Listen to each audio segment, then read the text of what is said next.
Nathalie Nadeau, chamane urbaine à nathalienado.com et aujourd'hui je vous parle de lavande, principalement d'huile de lavande, mais dans un contexte de spiritualité et de métaphysique.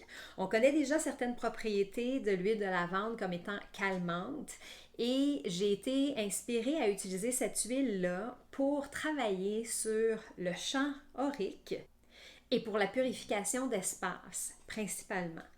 Donc, quand l'utilisation en fait de la lavande pour le champ aurique, pour travailler sur notre champ énergétique ou notre champ aurique, c'est de pouvoir en mettre une goutte dans la paume des mains, de venir frotter nos mains ensemble et de faire le ménage de notre champ aurique. Ce que ça fait, ce travail-là, c'est que la lavande a la propriété de calmer vraiment les émotions, donc de neutraliser les émotions d'une certaine façon et en même temps de venir créer un voile de protection contre le négatif. Donc, je m'en sers dans mes rencontres chamaniques pour venir vraiment faire un beau ménage, un bon nettoyage, mais aussi pour venir créer ce voile de protection.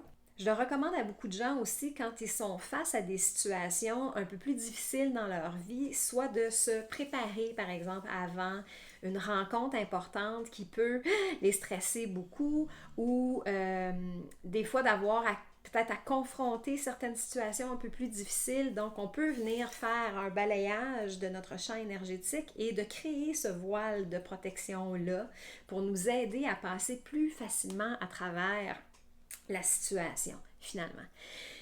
Quand on parle de purification d'espace, on travaille souvent beaucoup avec la sauge en fumigation pour déjà aider à dégager puis à déloger les anciennes énergies, les retourner à l'éther, changer le taux vibratoire de l'espace où on est, mais on se sert aussi de l'huile de lavande pour venir coder les portes d'entrée de la demeure, du bureau, peu importe de l'espace. On vient simplement coder les portes ou les entrées avec une empreinte d'huile de lavande. Donc, on met une goutte dans la paume, encore une fois, on vient avec le pouce créer cette empreinte-là qu'on met au-dessus des portes. Et le codage, pourquoi on appelle ça le codage, c'est qu'en fait, on vient y mettre aussi une intention. L'intention que vous voulez, par exemple, pour cette pièce-là. Un peu comme on fait avec le travail de la sauge. Quand on travaille avec la sauge, on va faire le tour de la pièce, on va y mettre l'intention. Mais on fait la même chose avec la lavande, mais ça vient comme compléter le travail de purification, ça vient l'asseoir encore plus, le confirmer. Et je l'ai fait moi-même, je l'ai proposé à des gens qui m'en ont reparlé par la suite, comme quoi ça avait été vraiment bénéfique de faire le codage en plus des portes avec l'intention.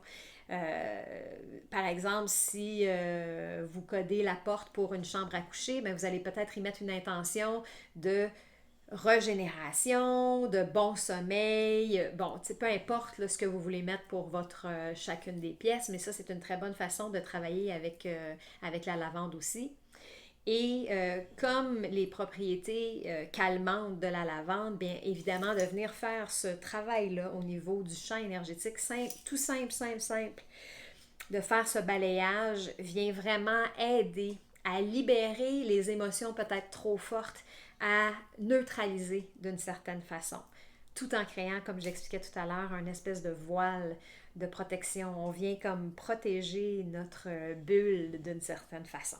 Donc, l'huile de lavande, une huile très pratique au niveau spirituel et énergétique.